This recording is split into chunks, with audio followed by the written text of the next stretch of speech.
Amara sat by her small desk, her hands resting on a piece of paper that had been lying there for weeks. The paper had only a few words on it, but it carried the weight of everything she had been keeping inside her heart. Her small apartment was quiet, the only sound being the ticking of the wall clock and the soft hum of the city outside her window. She looked at the blank screen on her laptop and then back at the words she had written in her notebook. For months, she had tried to move on from her past. Friends told her that time would heal her wounds, that one day she would forget. But Amara knew that forgetting was not so easy.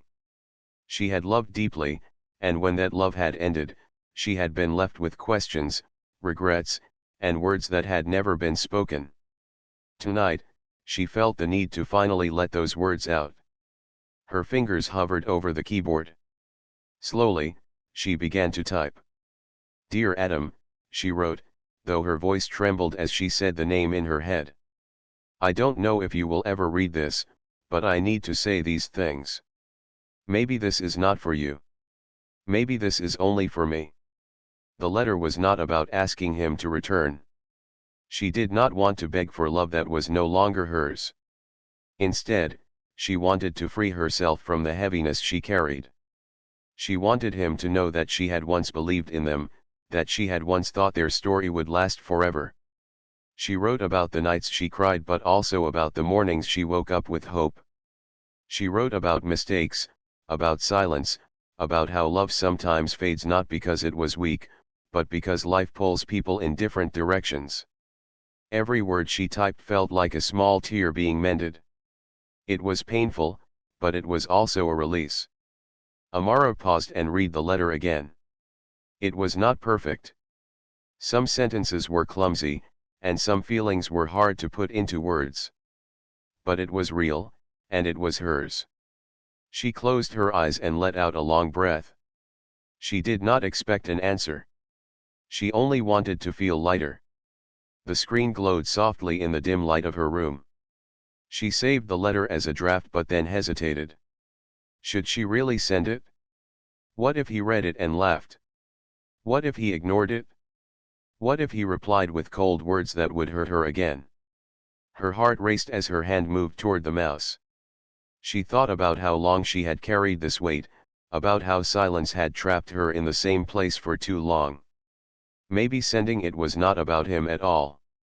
Maybe it was about her, about closing one chapter and daring to start another. With trembling fingers, she copied the letter into an email. She typed Adam's address, or at least what she thought was his.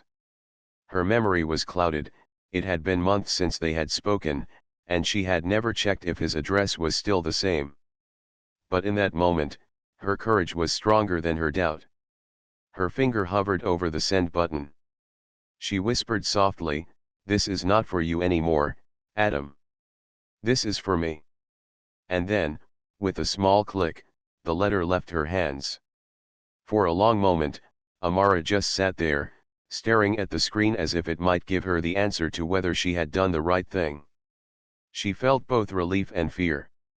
Relief, because she had finally spoken her heart. Fear, because she had opened herself to a silence she might not be ready for. The night grew quieter. The city lights flickered outside, and a gentle breeze moved the curtains. Amara leaned back in her chair, exhausted but strangely calm. She told herself that tomorrow she would wake up feeling lighter. Tomorrow she would finally move on. But what Amara did not know was that her letter had not gone where she thought it had. The email address she typed was not Adam's. It had gone to someone else entirely. Somewhere, in a tall glass building on the other side of the city, a man who had long shut himself away from the world was about to read her words. At that moment, Amara closed her laptop and whispered, "Goodbye," not realizing that this small mistake was about to change her life in ways she could never have imagined. The office building was quiet at night. Most of the lights were off, leaving only the top floor glowing faintly against the city sky. Daniel sat behind his large wooden desk, surrounded by piles of unopened files and untouched reports. To the world, he was Daniel Hart, the young CEO who had built an empire.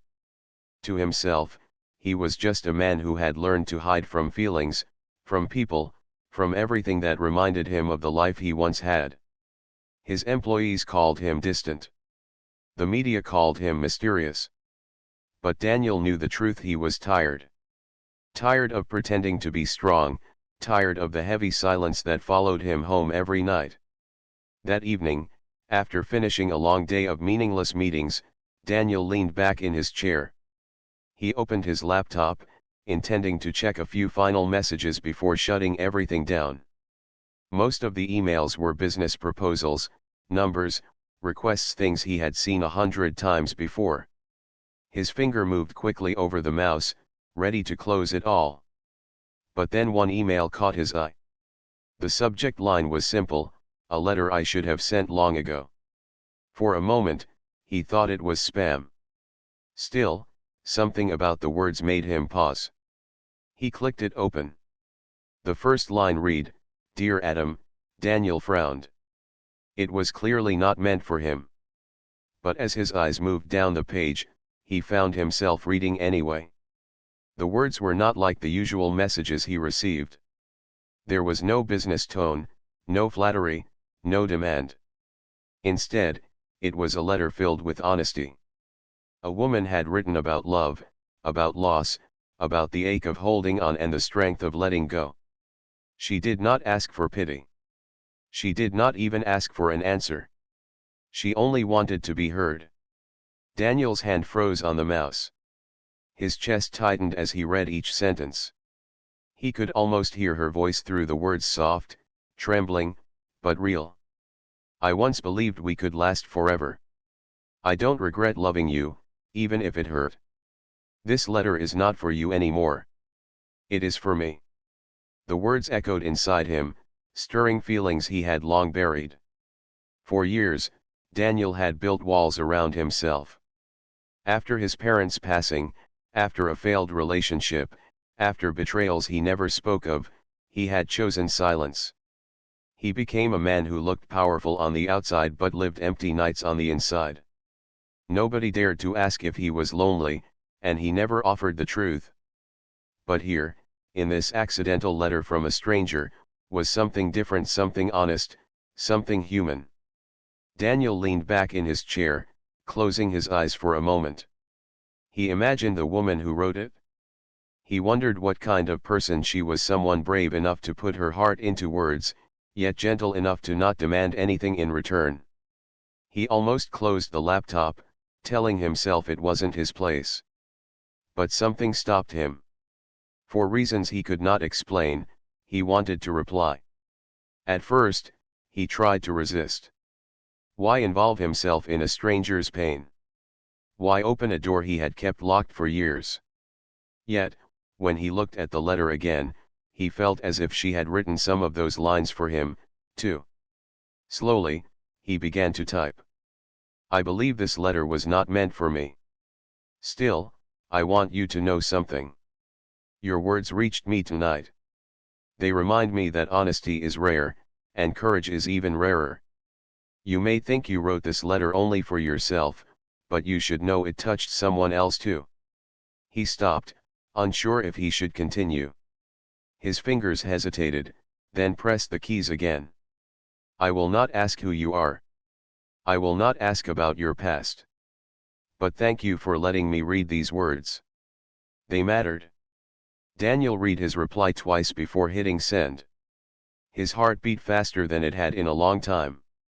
It felt strange, like speaking to someone in the dark, not knowing their face but feeling their presence.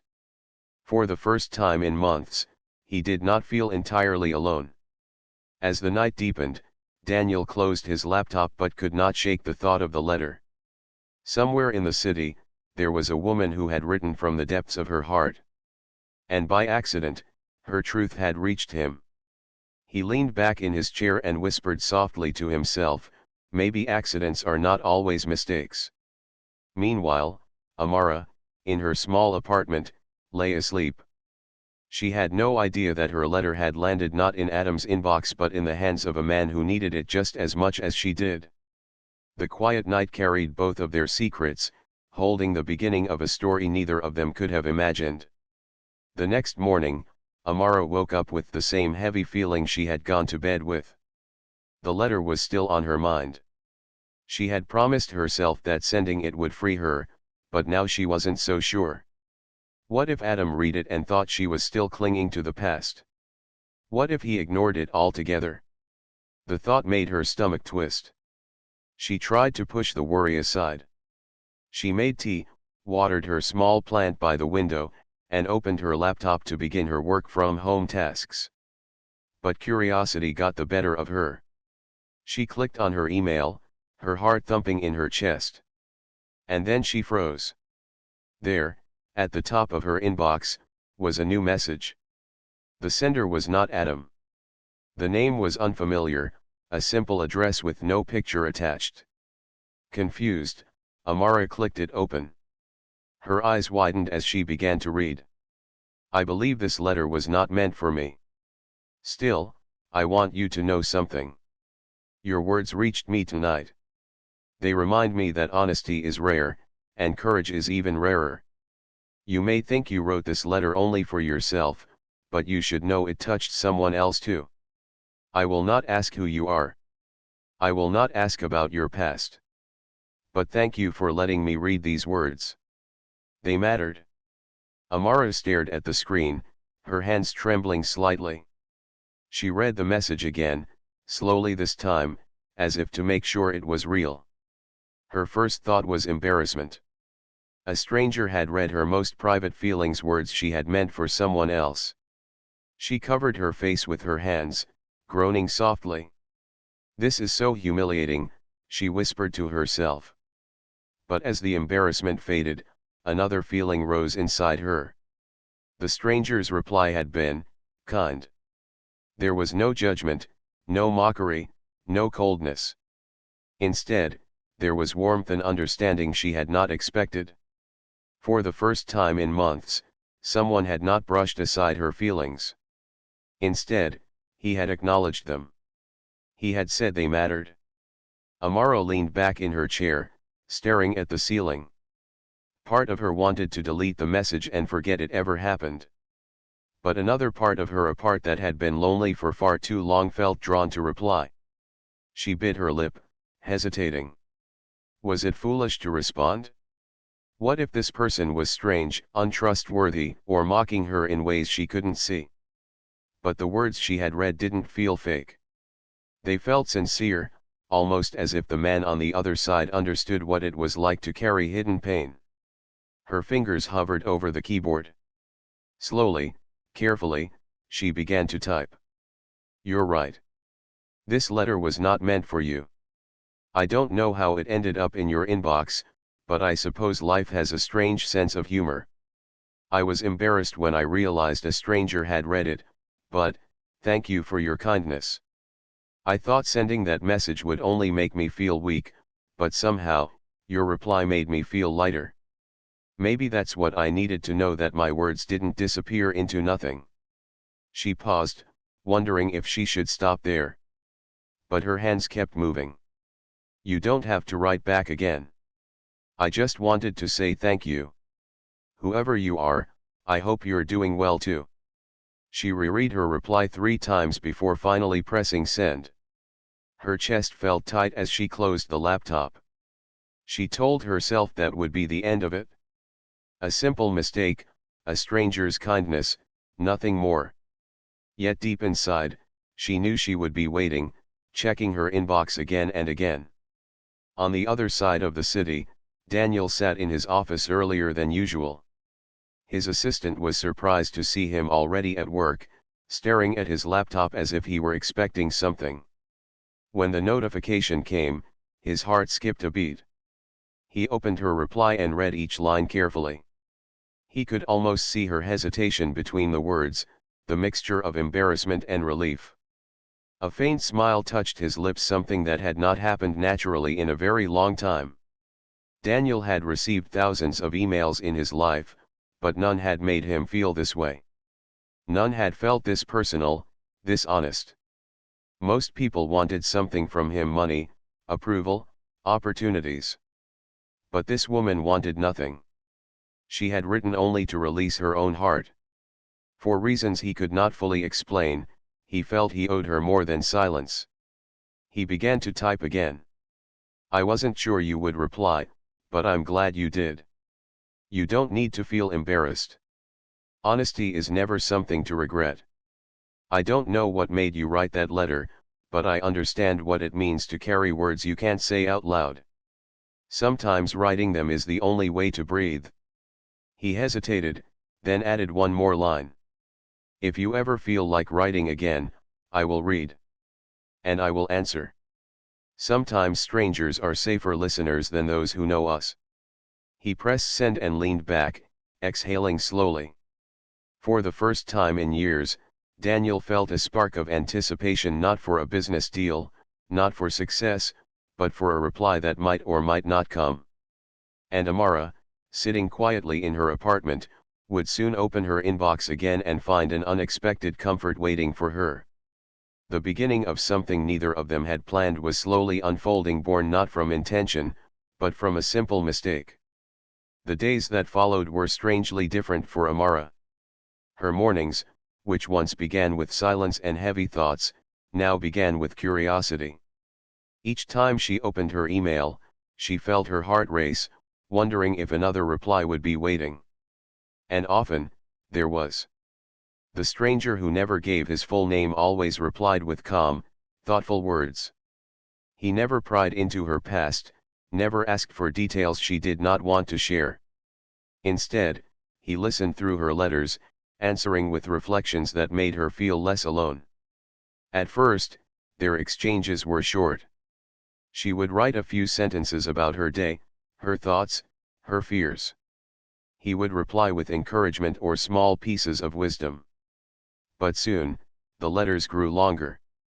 Amara began to write about the things she never said to anyone else, about how she sometimes felt invisible in a busy world, about how she missed having someone who simply understood her without judgment. His replies surprised her. He wrote not like a businessman or a professional, but like someone who had lived through loneliness himself. He spoke of nights when silence felt louder than noise, of the weight of carrying things alone, of how easy it was to look strong on the outside while feeling broken inside. Amara found comfort in knowing he understood.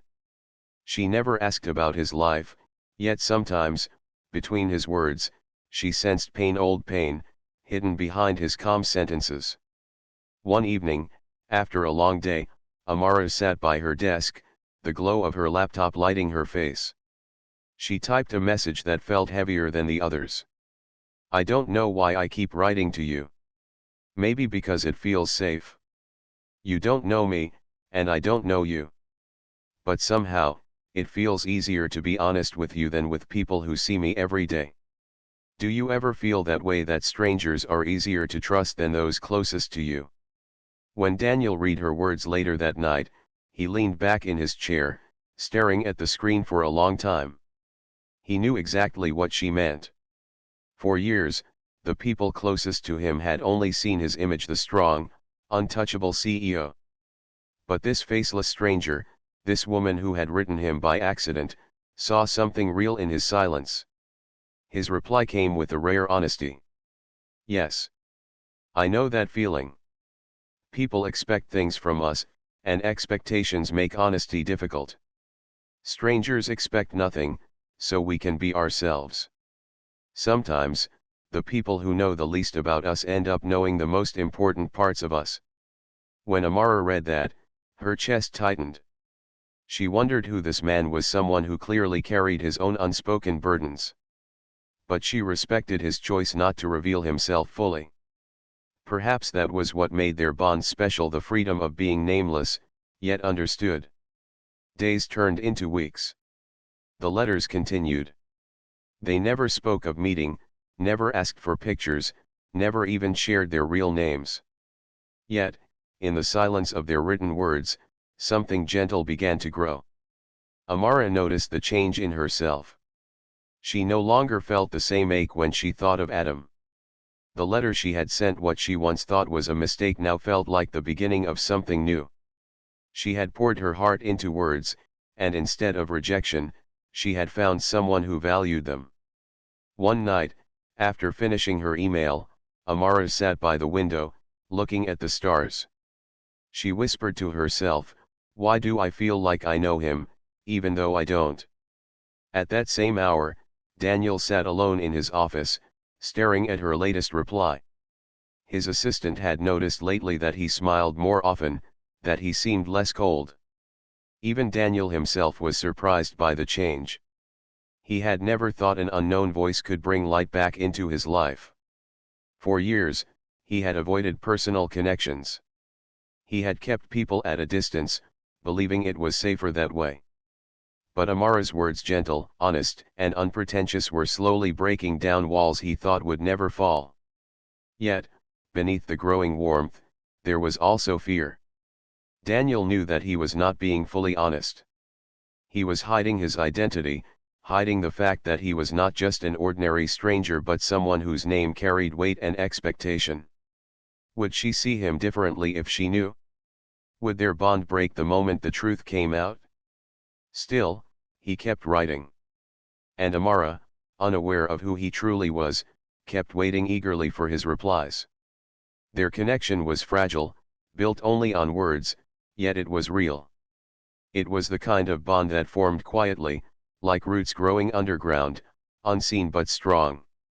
Neither of them said it out loud, but both knew, what they had was no longer just an exchange of letters. It was something deeper, something that filled the silence in their lives. And though they did not know it yet, this silent bond would soon be tested in ways neither expected. The bond between Amara and the mysterious stranger grew stronger with each passing week. What started as a mistake had turned into something she looked forward to every day. Each morning, as she sat with her tea, she checked her inbox, and more often than not, his words were waiting for her. His letters were calm, thoughtful, sometimes even poetic without meaning to be. They gave her comfort in ways she hadn't expected. But slowly, a new thought began to trouble her heart. Who was he? She had never asked directly, respecting his silence. Still, she couldn't help but wonder. His words carried the tone of someone intelligent, someone who had seen both success and sorrow. He was not a teenager or a young man pretending to be wise. No, his words had weight, the kind that came from living and losing. One evening, Amara finally gave in to her curiosity. She typed carefully, afraid to scare him away. "Sometimes I wonder about you. You don't have to tell me, but I imagine you must be someone who carries many responsibilities. Your words feel heavy, but also kind. Whoever you are, thank you for writing back to me all this time." She hesitated before pressing send. When she finally did, her heart beat faster than it had in weeks. Daniel read her message late that night. He sat in his office, the city lights glowing beyond the glass walls, and let her words sink into him. She was beginning to wonder about him, and she had every right to. They had shared so much, yet he had given her nothing of himself, not even his name. He leaned back in his chair, running a hand through his hair. He knew the truth could not stay hidden forever. One day, she would find out who he was. And what then? Would she still write to him if she knew he was Daniel Hart, the CEO everyone whispered about? Or would she think he had been playing with her, pretending to be someone ordinary when he was not? The thought weighed on him. He had grown used to people treating him differently once they knew his name. They became careful, polite, sometimes even fearful. No one spoke to him the way Amara did, honestly, freely, without expectation. He didn't want to lose that. Still, he knew he couldn't hide forever. He replied simply. "You're right. I carry responsibilities. Too many, perhaps. But writing to you has been the only part of my day that feels honest. You don't have to know who I am. Just know that I am someone who needed these words as much as you did." He stared at the message before hitting send. His chest felt tight. He was giving her a piece of the truth, but not all of it. Meanwhile, Amara felt her past catching up with her in unexpected ways. One afternoon, As she walked home from a small bookstore, her phone buzzed with a message that froze her in place. It was Adam. The very man she had once loved, the one for whom she had written that first letter. "Amara, can we talk?" the message read. For a long moment, she couldn't breathe. Why now? Months had passed with nothing but silence, and now, when she had finally started to feel light again, he reached out.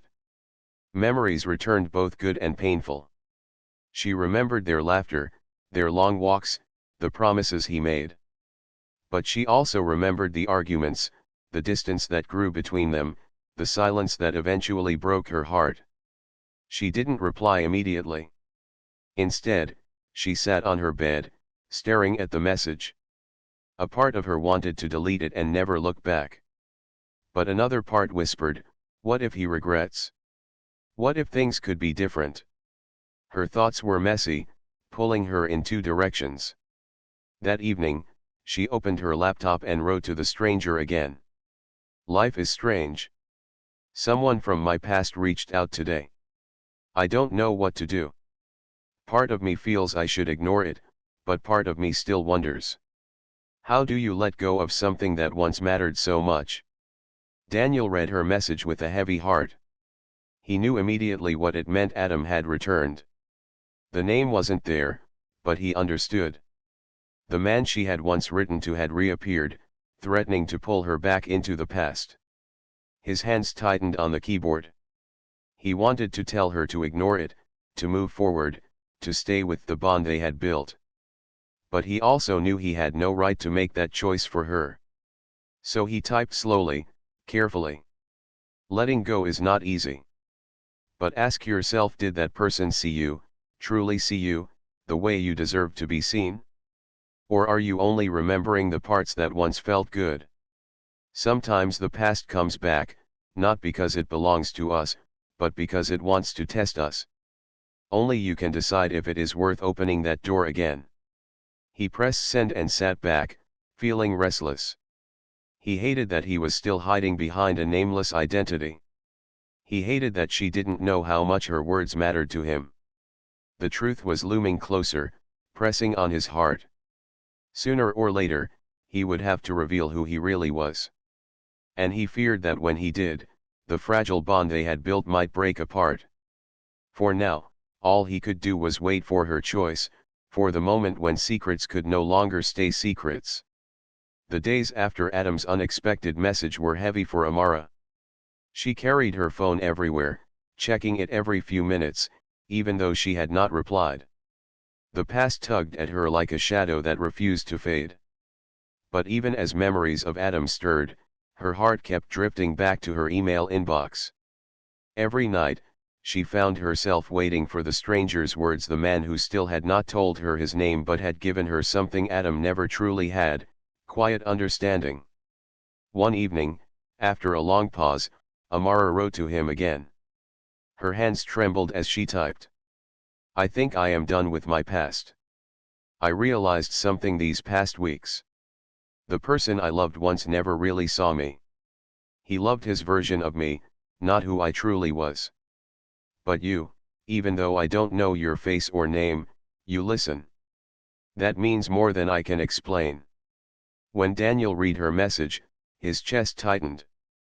A wave of relief washed over him, but with it came fear. She was choosing to let go of her past, which meant their bond had grown even stronger.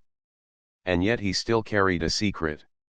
For weeks, he had been hiding his real identity. And each day it became harder to keep silent. If she ever discovered who he was from someone else, she might feel betrayed. He could not risk that. That night, Daniel made a decision. It was time to tell her. The next day, Amara received a new email. When she opened it, her eyes widened. There is something I have not told you. You have been honest with me, but I have hidden myself. I feared if you knew who I was, you would not write the same way. My name is Daniel Hart. You may have seen my name somewhere before, but please believe that with you, I am not the man in the headlines.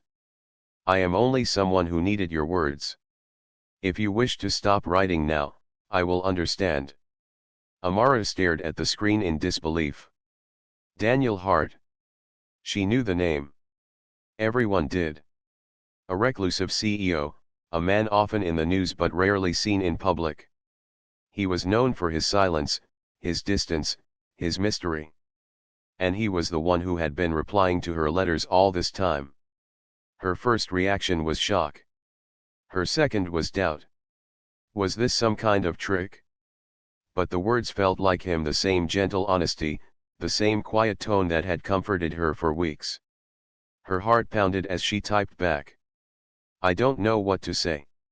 Yes, I know your name. But I don't know you. And maybe that is why this worked. You didn't speak to me like a businessman or a stranger trying to impress me. You spoke like someone real. I don't want to stop writing. But I need to meet you. Only then will I know if what we have is real. She hesitated for a long time before pressing send. The thought of meeting him terrified her. What if he was nothing like his letters? What if she disappointed him? But deep down, she knew words alone were no longer enough. Daniel read her reply with a mix of fear and relief. She had not turned away. She wanted to meet him. For years, he had avoided the world, hiding behind walls of power and distance. But now, for the first time, he wanted to step out, not as a CEO, but as a man searching for something real. He replied with a time and place, a quiet cafe on the edge of the city, a place he knew was rarely crowded. The day of the meeting, Amara's nerves nearly overwhelmed her. She stood in front of the mirror, adjusting her simple dress for the 5th time. She told herself it wasn't a date, it was just two people who needed to see each other face to face. Still, her heart raced as she left her apartment and made her way to the cafe. When she entered, she saw him immediately. He was sitting at a corner table, his tall frame slightly hunched, as if he wanted to take up less space than he did. His dark suit was simple, not flashy, and his eyes, when they lifted to meet hers, carried the same quiet weight she had felt in his letters. For a moment, neither of them moved. Then, slowly, Amara walked toward him. Daniel, she asked softly. He stood and gave a small nod. Amara. The sound of her name in his voice sent a shiver down her spine. They sat across from each other, the silence heavy at first. But then Daniel spoke. I was afraid this day would never come. Afraid that if you knew me, you would walk away. Amara looked at him closely. He was not the cold, untouchable man from the news. He was simply human, tired eyes, careful words, a man who had been hiding for too long. I'm still here, she said quietly. Because the man in your letters is the one I wanted to meet. And that man is sitting in front of me now. For the first time in years, Daniel felt something break inside him, not in a painful way, but like chains being loosened. He smiled, small and genuine. At that table, in the quiet corner of the cafe, their bond took its first step out of the shadows of letters and into the light of reality. The cafe became quiet around them as Amara and Daniel sat facing one another. For a long moment, it felt as if time itself had slowed. The world outside, the rushing cars, the chatter of people, the clinking of cups faded into nothing. It was only them now, two souls who had once been strangers, bound together by words sent to the wrong address. Amara studied him carefully. His face carried strength, but also sadness. His eyes revealed the truth she had sensed in his letters. This was a man who had lived through loneliness, who had carried weight heavier than most could imagine. Daniel, on the other hand, looked at her with quiet wonder. She was not dazzling in a glamorous way, yet there was something about her presence that calmed him. Her gentle expression, her sincerity, the softness in her voice, all of it reminded him of the honesty he had found in her letters. Finally, Amara broke the silence. You don't seem like the man I've read about in the news. Daniel gave a small, almost sad smile. The man in the news is an image. A mask I learned to wear. The man in your inbox, that's closer to who I really am. She nodded, her heart softening. And that's the man I wanted to meet. Her words struck something deep in him. For years, Daniel had lived behind walls built of reputation, duty, and fear. Now, across from him sat someone who wasn't impressed by his name or intimidated by his success. She simply wanted to know the person he hid from the world. The hours passed quickly as they spoke. They told stories they had never shared with anyone else. Amara spoke of her struggles to move on from the past, of how she thought she would never trust her heart again. Daniel spoke of the loss of his parents, of the way he buried himself in work to escape grief, and of the silence that had become his only companion. At one point, Amara said softly, "I think we both needed the wrong address." Daniel's lips curved into the truest smile he had worn in years. Maybe it wasn't wrong at all. In the weeks that followed, their meetings became more frequent. Sometimes they walked by the river, their conversations flowing as easily as the water beside them. Sometimes they sat in quiet cafes, sipping coffee while sharing thoughts that belonged only to them. Other times, they simply exchanged letters still, finding comfort in words even as they learned each other's voices. The world outside remained unaware. To others, Daniel Hart was still the reclusive CEO, and Amara was still the quiet woman in a small apartment. But between them, something had changed. They were no longer strangers behind screens. Amara noticed the change in herself first. She no longer woke up with the heaviness of yesterday's pain. Her laughter returned soft at first, then brighter. She began to dream again, not of the past, but of possibilities. Daniel, too, felt the shift. The loneliness that had once haunted his nights no longer seemed endless. For the first time in years, he looked forward to something outside of work. He found himself thinking less about what the world expected of him and more about what made him feel alive. One evening, as they walked through a quiet park, Daniel stopped beneath a tall oak tree. The air was cool, the sky painted in soft shades of twilight. "There's something I want to tell you," he said, his voice low. Amara turned to him, her eyes curious. "I used to think my life was already written," Daniel continued. "That my story would always be about responsibility, about business, about hiding from the world. But then your letter arrived. And suddenly, it felt like someone had given me a new page." Amara's chest warmed, her eyes glistening. She whispered, "Maybe we're writing a new story together." For a moment, they simply stood there, the world hushed around them. Then Daniel reached gently for her hand. She did not pull away. It wasn't a fairy tale. They still had doubts, still had fears. Amara sometimes wondered if she was ready to trust again completely. Daniel sometimes feared the world would discover their bond and twist it into something untrue. But each time those worries surfaced, they returned to what had brought them together, their honesty. Their love did not grow through grand gestures or dramatic declarations. It grew through small things: the way he listened without rushing, the way she reminded him to smile, the way their silences felt peaceful instead of heavy. Months later, as Amara sat at her desk, she opened her laptop once more. A blank email stared back at her. She smiled softly, remembering the night she had written her goodbye letter to Adam. That letter had been filled with pain, but it had led her here. Now, with Daniel beside her, she began to type again, not a letter of regret, but one of hope. "Dear Daniel, thank you for replying to a message that was never meant for you. Thank you for showing me that accidents can be blessings. Thank you for reminding me that love does not always come as we expect it. Sometimes, it comes quietly, rewriting the story we thought had ended. And this time, I am ready for it." When she finished, she looked at Daniel sitting by her window, reading a book. She didn't press send. She didn't need to. Because this time, the words she had written were already understood, living quietly between them. And so, what began as a mistake became the most beautiful chapter of their lives, a love rewritten, not by fate, but by honesty, courage, and the power of words sent to the wrong address.